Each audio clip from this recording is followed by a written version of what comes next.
Marthe n'était pas du tout une femme lambda. Marthe, elle était la grande sœur de Lazare. Et Lazare, c'était pas n'importe qui. Lazare était appelé ami de Jésus-Christ. Donc Jésus avait l'habitude d'y aller chez lui. Amen. C'est pas n'importe qui avait la grâce, le privilège de recevoir Jésus-Christ, de manger avec Jésus. Amen. De déjeuner avec Jésus, de dîner avec Jésus et même de souper avec Jésus. Mais ça, c'est pas la mère de mon message. Mais cette femme qui avait l'habitude de rester dans les fourneaux, derrière les fourneaux, un jour, son frère tombe malade. Elle croyait qu'elle allait faire une petite soupe aux oignons pour réchauffer le corps de son frère, afin que celui-ci puisse retrouver sa santé. Mais elle qui était un cordon bleu, amen, elle avait tellement de capacités, de grâces, mais malgré cela, ça n'a pas du tout produit la santé. Ça n'a pas du tout accéléré le processus de la guérison de son frère. Et Marthe, qui savait que le pouvoir de la robustesse, de la santé divine se trouve dans la nourriture. Notre nourriture, c'est la parole de Dieu. Oh my God. Alléluia. Donc Marthe était une productive de la parole de Dieu. Est-ce que je suis en train de parler à quelqu'un? Ce n'était pas du tout prévu. Bien aimé dans le Seigneur. Elle cuisinait, elle cuisinait. Nous sommes entourés de Lazare. Des personnes qui sont malades, des personnes qui sont boiteuses et des personnes qui tendent vers la mort. Alors Marthe priait, alors Marthe cuisinait, alors Marthe exhortait. Elle faisait de son mieux pour que son frère puisse se redresser. Elle faisait de son mieux pour que son frère puisse reprendre la marche. Parce que pour accélérer, il faut commencer d'abord à démarrer le moteur. Or, quand tu commences à tomber malade, tu commences à ralentir. Il fait froid, n'est-ce pas? Alors, qu'est-ce qui se passe avec nos véhicules? Avant de démarrer, on fait quoi? On le chauffe. Alors, la soupe de Marthe servait à réchauffer le corps de son frère. Est-ce que nous voulons recevoir la soupe aujourd'hui? Alléluia. Mais bien aimé, la soupe ne fait pas tout. Elle s'est rendue compte que malgré les efforts qu'elle a eu à fournir, rien ne se passait. La santé de son frère se dégradait. Malgré les temps de prière que nous faisons, d'intercession, nous portons le fardeau pour nos bien-aimés, pour nos frères, pour nos sœurs, pour nos parents, etc. Même pour nos époux et nos épouses. Nous payons le prix, nous jeûnons, nous cherchons la face de Dieu pour qu'il y ait un changement, une accélération, un démarrage. Mais nous voyons que le contraire. Elle dit, moi je cuisinais pour Jésus, mais j'ai lui dire qu'il est juste à côté, mais il ne prend pas le temps de venir. Il n'accélère pas pour venir changer la situation de mon frère. Et pourtant, il était appelé son ami. Vous voyez là où je vous emmène? C'est pourquoi nous avons l'habitude de trop parler, de raisonner, de nous poser des questions. Ah, moi j'ai pourtant tellement s'aimé. Moi j'ai pourtant prié pour tel frère. J'ai pourtant prié pour telle sœur. Elle a été bénie, sa vie a été changée. Mais après, il n'y a pas de retour. Ou par exemple, je paye le prix, mais j'ai comme l'impression que le Seigneur ne me calcule pas. Ah non, mais dans le CEC, moi j'ai eu à s'aimer. Hein. Moi j'ai eu à investir. Moi j'ai eu à donner. Et c'est comme si le pasteur là n'est pas du tout reconnaissant. Marthe est en train de dire, Jésus n'est pas reconnaissant. Creusons. Alléluia. Alors lorsque Jésus a eu à prendre son temps après 4 jours, la Bible déclare que Lazare commençait à sentir. Et lorsqu'il vient, qu'est-ce qu'elle dit, Marthe? Elle dit, ah, mon frère, il sent déjà.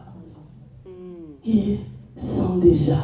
Donc autrement dit, si tu avais été là, il n'allait pas du tout sentir. Donc si tu m'avais accordé l'épanouissement en 2025, ma situation n'allait pas sentir aujourd'hui. Amen. Si tu m'avais accordé le mariage, ma situation n'allait pas sentir aujourd'hui. Si tu m'avais donné les enfants, activé ma fécondité, ma situation n'allait pas sentir aujourd'hui. Si tu avais ouvert les portes de mes projets, je n'allais pas croupir aujourd'hui. Si tu m'avais donné la santé, je n'allais pas venir à l'église en tremblotant. La nature de l'homme On est dans les raisonnements et on renvoie tout à Dieu. Dieu n'est pas un homme pour mentir, ni un fils de l'homme pour se repentir. Daniel a dit, mon Dieu, il est le maître des temps et des circonstances, le Dieu qui révèle les secrets. Amen. Alléluia. Il a dit, Marthe, mais Marthe, tu n'as pas compris. Toi qui lis la parole, toi qui récites les versets jour après jour, mais il te manque la révélation. Église, aujourd'hui, ce n'est pas que la parole, ce n'est pas que les temps de prière interminables. Il nous faut la révélation de la parole de Dieu. Alors le thème de ce matin, toujours lié à l'activation divine, c'est les colonnes du monde. Et vous allez comprendre. Amen. Je veux vous encourager, c'est une nouvelle année. Ayons l'habitude d'écrire. Amen, diaconesse, diacre. On apprend tous les jours, on ne s'arrête pas. Moi-même, je suis en premier toujours, j'écris toujours, je note. Parce qu'il y a toujours quelque chose, quand je vais noter, ça va m'aider. C'est un bagage, un équipement qui m'accompagnera toute l'année. Alléluia. Il nous dit, ne t'ai-je pas dit que si tu crois. Donc, quand je venais manger avec toi là, je te libérais la parole. Je te donnais la révélation. Mais toi, tu ne captais pas. Parce que quand il s'asseyait pour manger avec Lazare, mais ses sœurs aussi étaient là. Et Marie, qui était l'autre sœur, elle était différente de sa sœur aînée. Elle ne cuisinait pas. Moi, je ne sais pas prêcher. Moi, je ne sais pas chanter. Moi, je ne sais pas accueillir. Amen. En apparence, je ne sais rien faire. Les maris sont des catégories de personnes. Elles viennent là, elles s'asseyent. On a l'impression qu'elles ne savent rien faire. Alors qu'elles sont équipées. Qu'est-ce que Christ a eu à dire ce beau mari? Il a dit, Marie, elle a choisi la bonne part. Qui ne le sera jamais ôté. Miguel. Marie avait compris que Jésus n'était pas seulement le pote de son frère, mais Jésus était son bien-aimé, blanc et vermeil. Je referme la parenthèse. Amen, amen, amen. Alors j'aimerais te dire ce matin, c'est juste une intro comme ça, si tu crois, tu verras la gloire de Dieu. Quand on parle de croyance, on parle de confiance, de ceux-là qui se confient réellement à Dieu. Ce n'est pas se confier saisonnièrement, mais se confier tous les jours. Alléluia. Si tu as compris, tu vas acclamer Jésus. Quelle que soit l'odeur de ta situation, quelle que soit l'odeur de la mort qui a duré 4 jours, retiens le chiffre 4. Amen. 4 jours. Mais moi, je sais que malgré les 4 jours, le roi de l'esprit souffle. Et le roi de l'esprit est symbolisé par le vent. Amen. Alors en ce début d'année, je déclare que le vent de l'esprit souffle sur ta vie. Amen. Le vent de l'esprit souffle sur tes ossements desséchés. Amen. Le vent de l'esprit ramène la chair. Là, il n'y avait plus la chair. Ramène les nerfs. Là, il n'y avait plus les nerfs. Fait repousser la peau. Là où il n'y avait plus la peau. Le roi de l'esprit souffle ce matin. Amen. Dans le CEC. En ce premier trimestre de l'année, qu'il y ait des témoignages. Parce que là où il y a la vie de l'esprit, la mort est désinstallée, qui est en train de comprendre. Oh mon Dieu, mon roi. J'avais pris la bouteille d'eau pour m'hydrater la gorge, mais là le Seigneur m'emmène ailleurs. J'aimerais poser un acte prophétique. Et là, il s'agit de violon. Oh mon Dieu. Il s'agit de violon.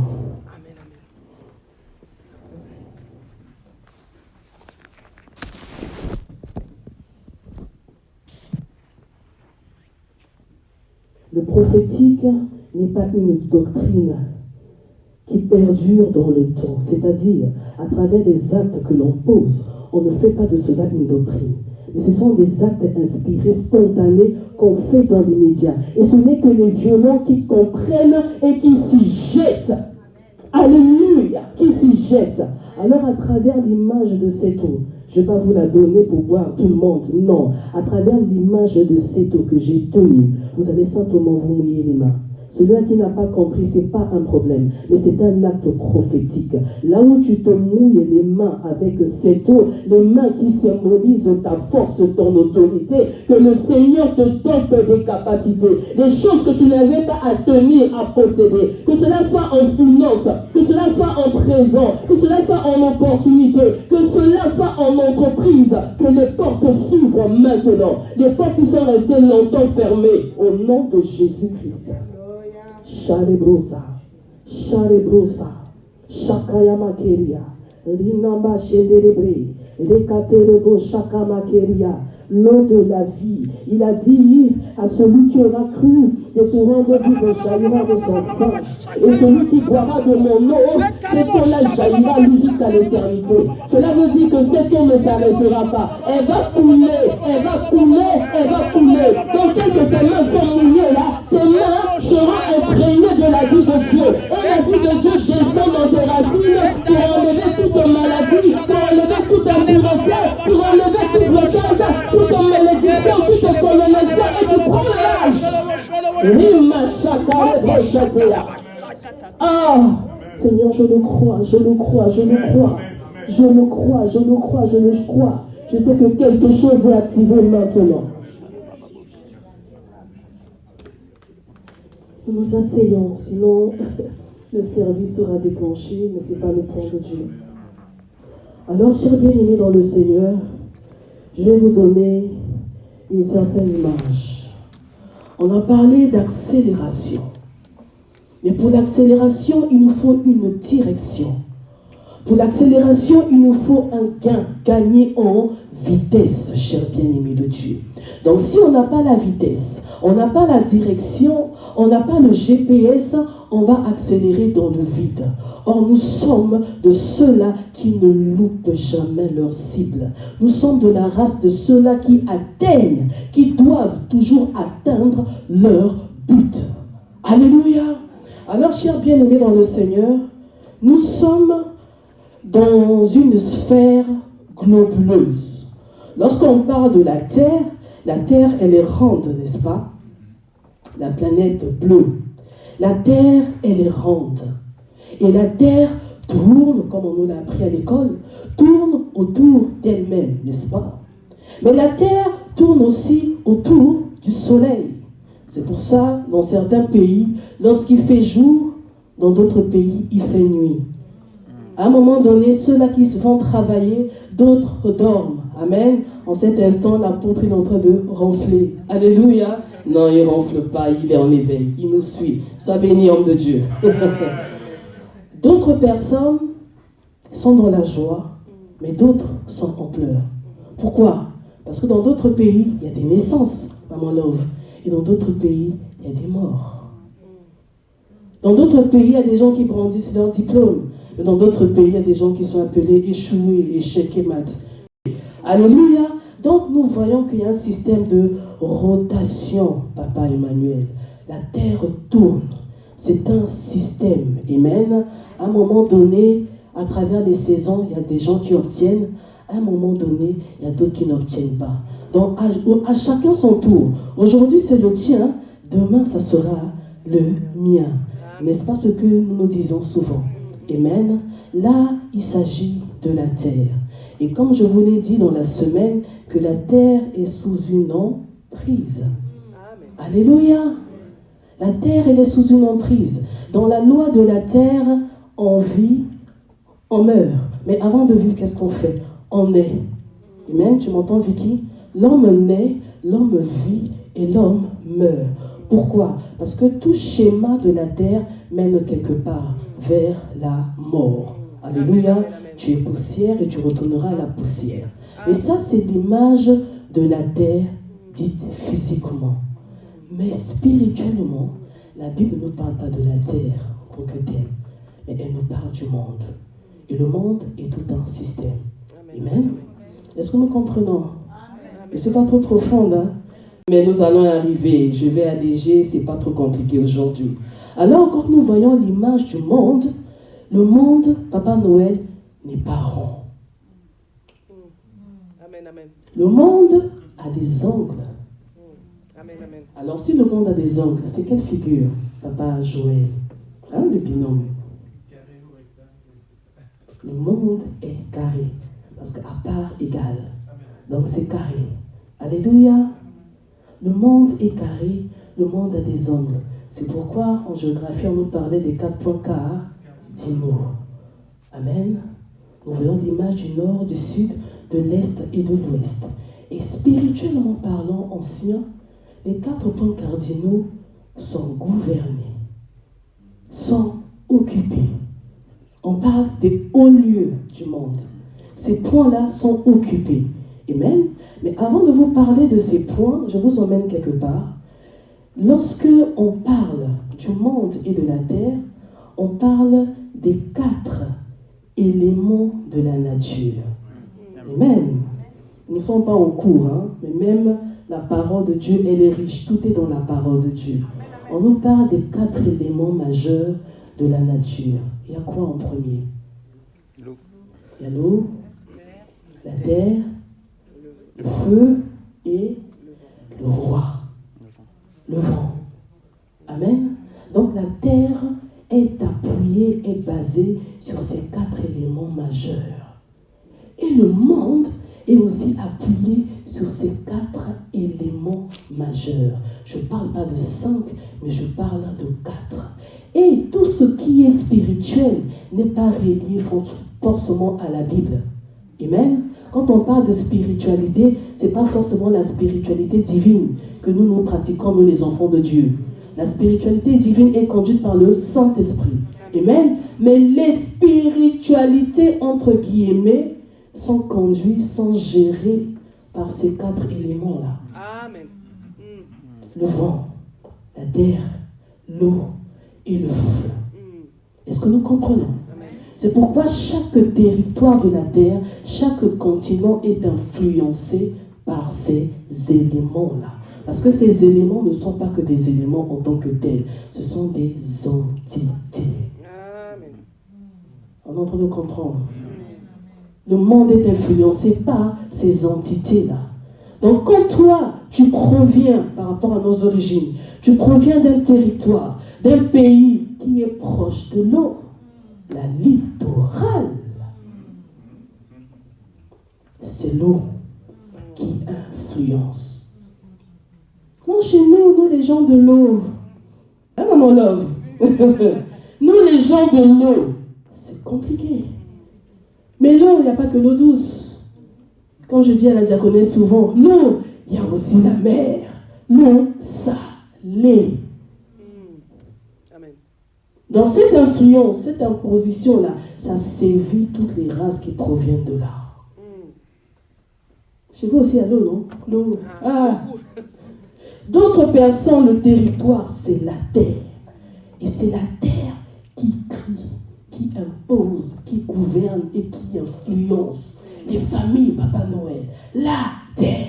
Et quand tu sais d'où tu viens, tu sauras comment te positionner. Tu refermes les brèches pour ne pas continuer à être réclamé. Parce que nous, les enfants de Dieu, on est réclamés, tout le combat. Donc ne nous embrouillons pas. Souvent, on rentre dans des combats spirituels, commencer à attaquer ce qui est à l'extérieur, alors que Christ nous a déjà affranchis pour la liberté. Est-ce que nous comprenons? Amen. Alors, ces 4 éléments-là sont des entités que le diable a eu à positionner sur la terre, dans le monde, pour gérer, pour sévir les vies. Amen. Il y a des gens qui vivent l'influence bien-aimée de Dieu. On a parlé de l'eau, on a parlé du feu, de la terre, mais aussi du feu. Vous savez, les personnes qui sont de nature très sanguine, là, il y a des gens qui sont très sanguins. Amen. Et nous connaissons à peu près leur race. Ceux de... On voit l'Asie, on voit le Moyen-Orient, etc. L'influence du feu, l'Égypte, etc.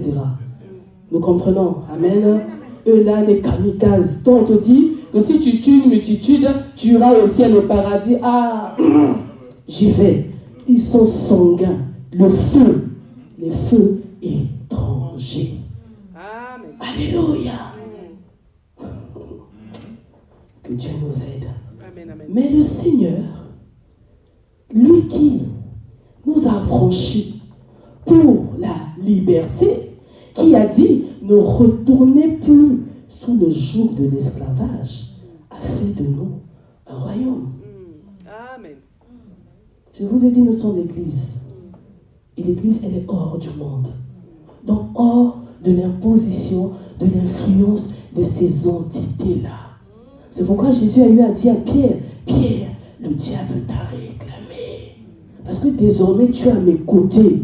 J'ai changé ta nature, j'ai changé ton identité. Tu étais sous son joug et maintenant tu es sous mon joug qui est doux et léger. Et là, l'ennemi n'est pas content. Qu'est-ce qu'il fait? Il vient réclamer pour broyer comme le froment. Et Christ a dit, moi, j'ai prié pour toi. Alléluia. Moi, j'ai prié pour toi. Alors, chers bien-aimés dans le Seigneur, Dieu nous a changé de nature. L'ancien, il a eu à dire qu'il y aura un changement d'adresse. Mais le changement d'adresse a déjà eu lieu. Amen. Comme nous sommes hors du temps, le changement a déjà eu lieu. On veut maintenant que cela puisse se visibiliser. Il faut activer le vent, le roi. Amen. Si les esprits des airs là gèrent les vents, nous, on a le pouvoir de gérer aussi le vent. Parce qu'on a le roi de l'esprit en nous. L'esprit de Dieu dès la création se mouvait. Amen. Se mouvait au-dessus des eaux. Malgré le chaos, l'air domine toujours au-dessus de la terre et au-dessus des eaux. Donc le plus important, ce n'est pas seulement s'étendre ou s'élargir, mais c'est d'abord de monter. C'est pourquoi on dit toujours qu'il faut monter. Alléluia. Nous sommes en train de comprendre. Nous allons lire. Amen. Nous allons ouvrir nos Bibles dans le livre de Daniel. Prenons Daniel au chapitre 2, au verset 44, pour la première lecture. Et pour la deuxième lecture, nous allons prendre Psaume 125, au verset 3, s'il vous plaît.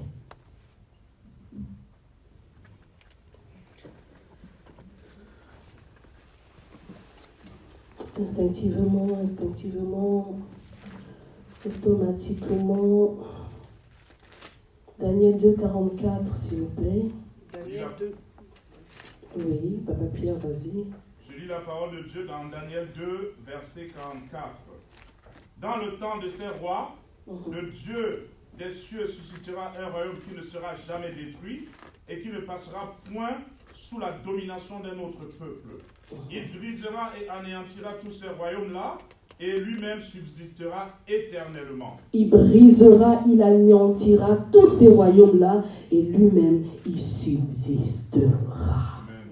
Alléluia. Amen. Psaume 125, Elodie. Psaume 125 dit, au verset 3, « Car le sceptre de la méchanceté ne restera pas sur le lot des justes, afin que les justes ne tendent pas les mains vers l'iniquité. » Amen. Est-ce qu'on peut avoir une autre version ancienne, s'il te plaît? C'est la même. Une autre version, s'il vous plaît, Madeleine, Maman Rachel, Papa Noël. Une autre version qui parle de sceptre, de cette main-là qui retient le pouvoir de l'iniquité. Amen.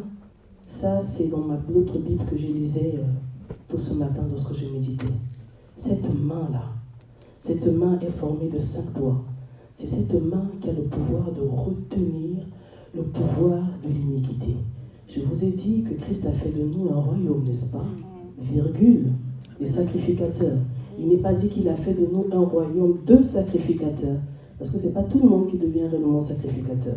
Dans un royaume, nous sommes le royaume de Dieu, la famille de Dieu, et virgule, parce que là, c'est la base, on devient maintenant des sacrificateurs. Et pour ça, il faut le vouloir. Pour ça, il faut recevoir le shift de Dieu, le choix de Dieu, le sceau de Dieu. Amen.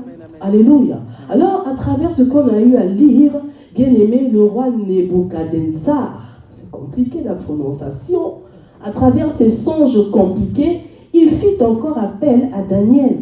Daniel, celui qui avait l'esprit des dieux. Lui, il a reconnu, non, cet homme-là, il est terrible. Et il lui explique les songes qu'il avait, des songes compliqués. Et Daniel lui dit qu'il y aura un royaume. Tous les royaumes là passeront, seront divisés et tout. Mais un royaume s'élèvera.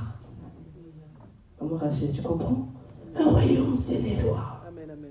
aussi minoritaire qu'il sera, il s'élèvera et il anéantira tous les autres royaumes alentour.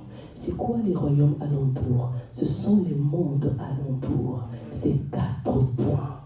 Parce que chaque entité englobe un monde. Et là, on n'en parlera pas le dimanche parce que ça va effrayer les gens. Parce que sachez tout simplement qu'à travers chaque élément, il y a des mondes. On parle des mondes des eaux, n'est-ce pas? Alors, il y a la terre aussi, il y a un monde.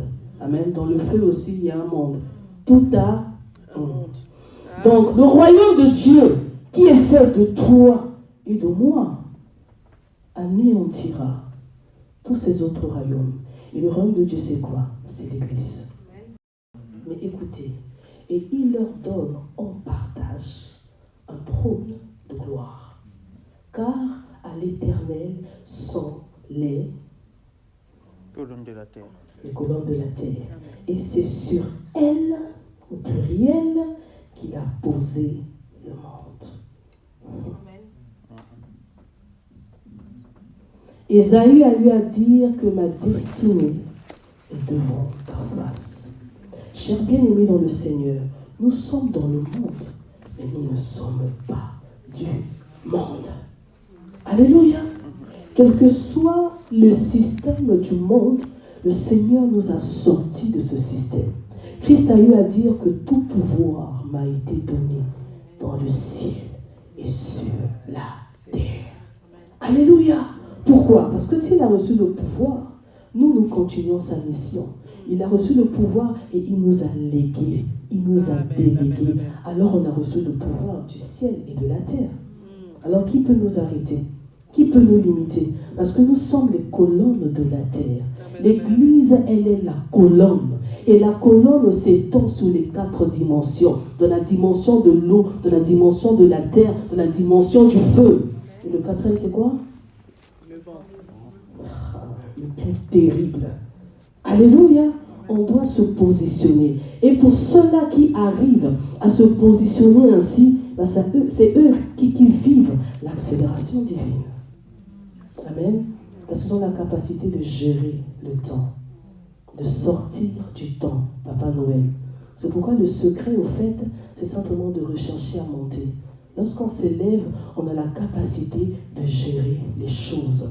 Alléluia. J'ai quand même l'impression que vous êtes déconnectés là. Qu'est-ce qui se passe? Amen. Amen. Ah, il faut m'encourager. Hein? J'ai dit que l'erreur est humaine. Alléluia. Alors, chers bien-aimés dans le Seigneur, à travers ce passage biblique, j'aimerais vous appuyer simplement un point. Que vous compreniez que, en cette année, le secret, maman Ninive, c'est la ressemblance. C'est la nature. Et c'est l'identité. Amen. C'est pourquoi on a eu à lire dans la semaine, Ésaïe 40, verset 31. Ceux qui se confient en l'Éternel, ils font quoi? Ils renouvellent leur force. Et nous avons reçu un esprit de force. Parmi les 7 caractéristiques du Saint-Esprit, il y a l'esprit de force. Alléluia. Ceux qui se confient, ceux qui font confiance à Dieu, ceux qui croient toujours en Dieu, contrairement à Marthe, ceux qui croient toujours, ceux qui lui font toujours confiance, ils renouvellent leur force. Pourquoi? Parce qu'ils ne s'attendent pas qu'à eux-mêmes, mais ils font confiance à Dieu. Amen. Mais c'est quoi la force que nous renouvelons? Amen. Au verset 30, il est dit que même les jeunes gens s'affaiblissent. Ils chancellent. Ils sont jeunes. Ils sont dans le système de la terre parce que l'on vit et l'on meurt. Amen. Ils sont sous l'emprise du temps. Mais ceux qui font confiance à Dieu renouvellent leur force. Amen. Ceux qui font confiance à Dieu renouvellent leur force. Ceux qui font confiance à Dieu renouvellent leur force. Amen, amen, amen. Donc je comprends que quand je fais confiance à Dieu, au fait, je sors de la notion du temps. Amen, amen. Je sors du chronos humain et je rentre dans le kairos de Dieu. Baba, baba, baba, Et parce que je rentre dans le kairos, le Seigneur renouvelle mes forces. Alors même si je prends de l'âge, même si le temps est en train de passer, même si mon attente est interminable, mais le Seigneur est en train de renouveler mes forces. On pense que je vais me prendre de l'âge, mais lorsqu'on me voit, mais je suis toujours jeune, je suis toujours en force, j'ai toujours l'énergie pour atteindre mes objectifs. Ceux qui se confient en l'Éternel renouvellent leur force. Donc ils rachètent le temps, ils récupèrent le temps passé. Est-ce que nous comprenons? Ceux qui se confient, ils sortent de la notion du temps et le Seigneur leur prend en charge. Alléluia. Ceux qui se confient, Sarah s'est confiée. Et qu'est-ce que le Seigneur a eu à faire? Il a eu à renouveler ses forces. Le renouvellement de la force, c'est la santé divine. Le renouvellement de la force, c'est la fertilisation. Le renouvellement de la force, c'est l'accélération. C'est le développement. Tout ce qui était bouché, le Seigneur débouche parce qu'il renouvelle la force. Amen, amen. Un vieillard ne peut pas concevoir. Ce n'est qu'un jeune talent. Mais comment expliquer Abraham qui avait 100 ans, il a pu encore avoir la vigueur pour enfanter? Le renouvellement de la force. Si tu es dans cette dimension, bien-aimé, saisis cela. Le renouvellement de la force, bien-aimé. Ceux qui se confient, ceux qui rentrent dans leur dimension de aigle, ce n'est que les aigles qui changent la nature. Je vous ai dit qu'il s'agit de ressemblance. Alors 2026, devenons des aigles. Devenons des aigles. Et même dans l'espèce, il y a plusieurs races. Nous voulons devenir des aigles royaux.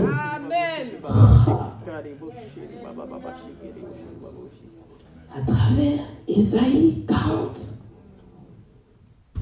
Bien-aimé de Dieu, verset 31. Le Seigneur nous montre le chemin. Il nous montre la casquette qu'on doit porter pour l'accélération divine. Il dit, si tu marches comme un cheval, tu vas courir, tu vas t'étendre, mais tu vas te limiter toujours. Alléluia. Si tu te déploies comme étant un homme, mais l'homme restera limité dans sa nature. Alléluia. Si tu fonctionnes comme étant un buffle, on peut citer les 4 images de Dieu. Amen. Il y a le lion, il y a l'homme, il y a l'aigle, il y a quoi d'autre? Le veau, le bœuf, c'est la même chose. L'image de la royauté.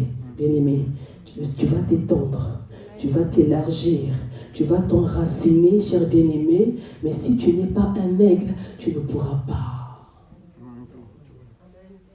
Ceux qui se confient en l'Éternel renouvellent leur force. Et c'est quoi la suite? Vous allez m'aider? Ils prennent l'envol comme des aigles. Ah! Ils prennent l'envol. Donc si ma force est renouvelée, si ma jeunesse est renouvelée, si mes capacités sont renouvelées, si mon compteur est remis à zéro, si mes opportunités sont redonnées, si mes portes sont à nouveau ouvertes, alors je prends l'envol comme l'aigle. Je ne marcherai pas comme une chenille, je ne marcherai pas comme une tortue, je ne marcherai pas comme un simple humain, mais je vais me déployer comme des aigles. Il n'est pas dit comme un aigle, mais comme des. Donc il s'agit de. Il s'agit de race. Amen, amen, amen, amen. Il s'agit de race. Si mon bien-aimé, il est blanc et vermeil, il a toutes les caractéristiques en lui. Quand on parle des 4 êtres vivants, mais c'est Dieu lui-même. Parce que notre Dieu, il est terrible, il est dangereux. Donc il se révèle comme étant lion, le lion de Juda. Il se révèle comme étant l'aigle royal bien-aimé de Dieu. Et nous sommes dans la dimension des aigles. Nous sommes en train de parler à quelqu'un. Nous sommes dans la dimension des aigles. Les aigles se lèvent toujours. Or le secret, avant de se lever, tu descends d'abord en profondeur. C'est pourquoi l'aigle a toujours la profondeur. C'est pourquoi ce que moi je vous dis, c'est toujours profond. Parce que je suis un aigle de par mon ministère. Parce que nul ne peut monter s'il ne descend pas. Christ ne pouvait pas monter avant de descendre d'abord. Il a fallu qu'il descende, qu'il s'enracine avant de se lever. Alors, Église, les aigles se déploie. Tu ne te déploies pas sur la terre, mais tu te déploies dans les airs. Amen, amen, Tu gères le vent. Qu'est-ce qu'il dit? Il s'élève comme des aigles. Mais bien aimé, un aigle est un oiseau, n'est-ce pas? Et un oiseau, dans sa nature, il est très solitaire. C'est pourquoi l'Église est hors du monde, hors de la foule, hors de la logique du monde, hors du langage du monde, hors du système du monde, hors de l'emprise du monde. L'Église est à part pour influencer ce monde. Parce que pour pouvoir influencer les autres, il faut les regarder comme ça. Est-ce que vous comprenez la figure? Il faut comme ça, hein, t'es là. Voilà. Bon, je vais ouvrir les yeux. Il faut regarder d'en haut. Donc Dieu nous montre que l'Église doit s'élever en hauteur. Et lorsque tu t'élèves, qu'est-ce qu'il est dit ensuite?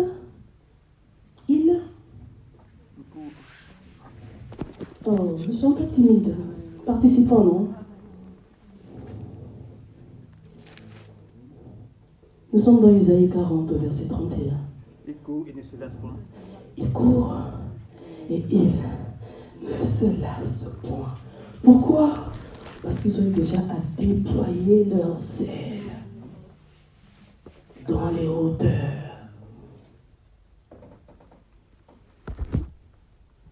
Vous savez, là vous allez noter, il y a plusieurs caractéristiques de l'aigle. Et le tout premier point, cher ancien, c'est la solitude. L'aigle ne vit pas dans les airs, chère Église. Non. Mais l'aigle vit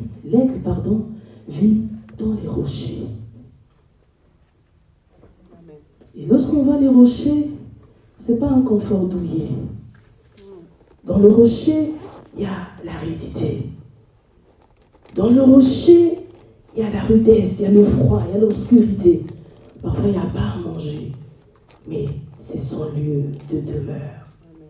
C'est son lieu de transformation.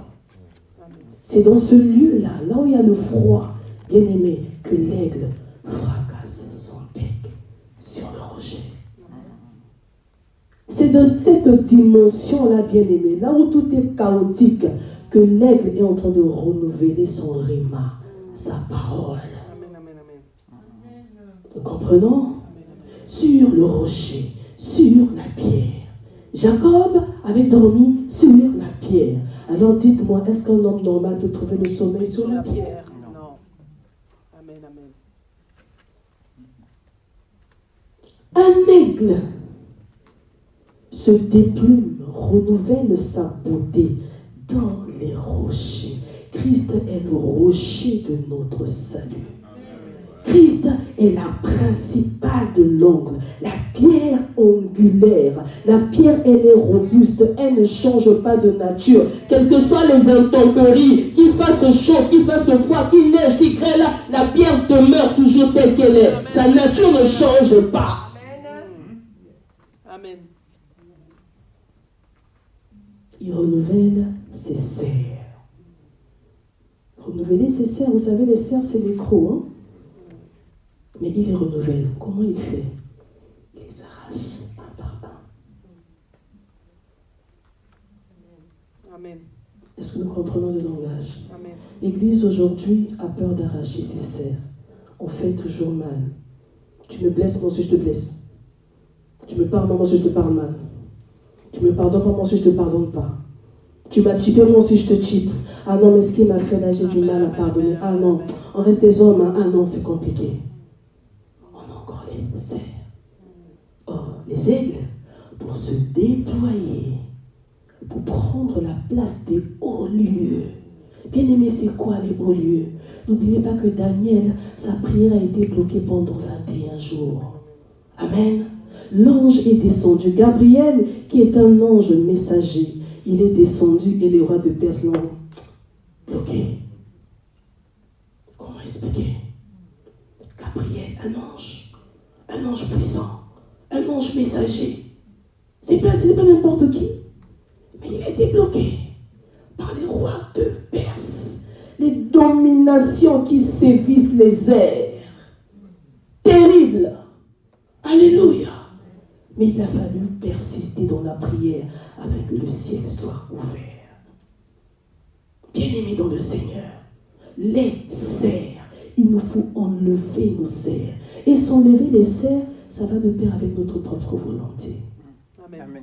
C'est dur, diaconesse. C'est dur. Je suis rentrée là tout à l'heure dans la salle, je me suis assise, j'ai vu le piano était débranché. J'ai dit, bon, le culte a commencé, mais le piano est débranché. Automatiquement, la nature. J'ai dit, non, Seigneur, ça me casse dans mon élan. Mais là, c'est quoi? Inès, enlève les serres. Arrachez-les. Parce qu'on a toujours les serres. Tu ne vis pas ce que toi tu veux, mais le plus important, ce n'est pas ce que toi tu veux, mais ce que moi je veux. Moi, ce que je veux, même si tout n'est pas OK comme tu veux, toi, tu fais ma volonté. Est-ce que nous comprenons? Bien aimé, parfois nos cultes sont déjà zappés même depuis la maison. Ton enfant va te sortir un truc, ton mari va te sortir un truc, tu vois une certaine chose, bien aimé, ça t'abîme déjà, même dans la voiture. Et quand tu montes là, tu t'assois, tu es déjà abîmé. Tu n'es plus un parfum de bonne odeur, tu as encore tes serres. Dieu dit, arrache tes serres. Amen. Est-ce que nous comprenons? Et c'est douloureux. Arracher les serres, c'est aussi pardonner. Arracher les serres, c'est continuer à avoir la foi. Sarah, elle a arraché ses serres. Même si, bon, ça c'est un autre message, mais elle a fini par arracher ses serres. Parce qu'à un moment donné, elle avait aussi douté. Elle a dit, bon, prends ma servante. Elle s'attendait peut-être que son mari puisse la consoler. Cher mari, consolons aussi nos femmes. Amen. Même si elle n'a pas encore le bagage qu'il faut, même si elle n'est pas à l'image de ce que toi tu attends, ton amour, ce sont des paroles pleines de charme qui vont l'arroser. Et il n'y aura plus des griffes, mais il y aura de belles ongles. On dit une ongle, hein? Un ongle, une ongle. Aide-moi. Amen. Un ongle. D'accord. Parce qu'il y a un angle de, et il y a une angle de. D'accord. On ne cherche pas. Alléluia. Alors, tu disais quoi déjà? Oh là là, je me suis embrouillée. T'as qui me suit? Dessert. D'accord. Mais je parlais aussi d'un autre truc, mais c'est pas grave.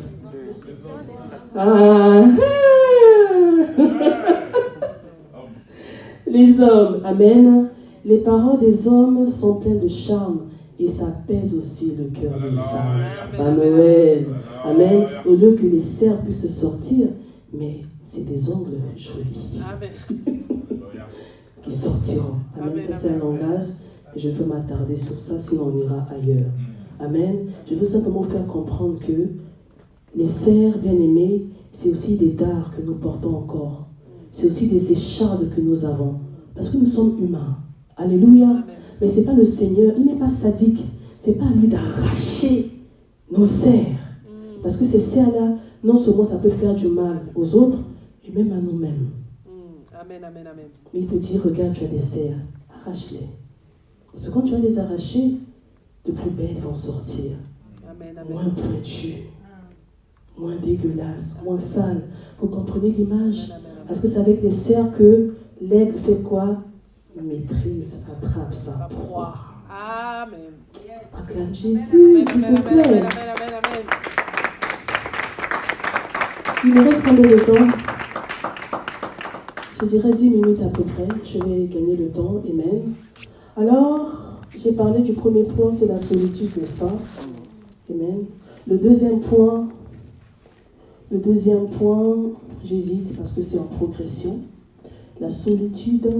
Le deuxième point, c'est l'aigle. L'aigle est un testeur. L'aigle est un testeur. Alléluia. Il marche et il ne se lasse pas. Mais on sait qu'avant de marcher, il est encore en haut. Je vais prendre un exemple. Vous savez, nous sommes l'épouse du Seigneur. Nous sommes l'Église. Et dans notre relation avec Dieu, c'est une relation de mari et de femme, n'est-ce pas? L'épouse. Mais vous savez, dans la nature des aigles, Sinon, les hommes en convoitent, en courtoient, en drague, mais les aigles, au fait, ont leur manière de fonctionner, Faustine. Au fait, un aigle femelle, pour valider les élans, les assauts d'un aigle mâle, ce qu'elle fait, elle s'élève très haut dans les airs. Elle monte, elle monte, elle monte, elle monte, elle monte. Elle monte avec quoi? Elle monte avec une brindille. Et automatiquement, l'aigle convoiteur va aussi la suivre dans son élan. Et quand elle monte très haut, l'exigence, pour le mérite, pour le choix, elle va très très très haut. Qu'est-ce qu'elle fait? Elle lâche la brindille ancienne. Et lui, qu'est-ce qu'il fait? Il suit le geste. Il fuse pour rattraper la brindille qui est par terre. Il doit récupérer la brindille avant qu'elle ne touche le sol, la terre. Il s'agit de choix. On doit faire attention avec nos choix. Tu dois être sûr de tes choix. Ton choix doit entrer dans le plan de Dieu. Et ton choix, tu dois choisir la personne qui a la capacité de te suivre, même plus bas que terre. Là, je parle de mariage, mais je vais survoler. Je parle aussi de relations. Je vais survoler. Je parle aussi de ministère. Je vais survoler. Je parle aussi de collaborateurs, les personnes qui t'entourent. Amen. Tester la fidélité, la loyauté. Est-ce que tu es prêt à me suivre jusqu'en prison ou seulement dans le palais du roi? Dans nos activités, les personnes que tu mets à tes côtés pour t'accompagner dans tes entreprises. Nous lançons des entreprises, mais est-ce que la personne que tu mets là pour travailler, est-ce qu'elle est digne de confiance? Amen, amen, amen, amen. Il s'élève, il s'élève, il s'élève. Après, il lui ramène la brindille. Et elle, qu'est-ce qu'elle fait? Elle relâche encore. Et ça dure des heures. Allez-y, regardez les documentaires. Amen, amen, Ça dure des heures. Donc, elle relâche, il reprend. Elle relâche,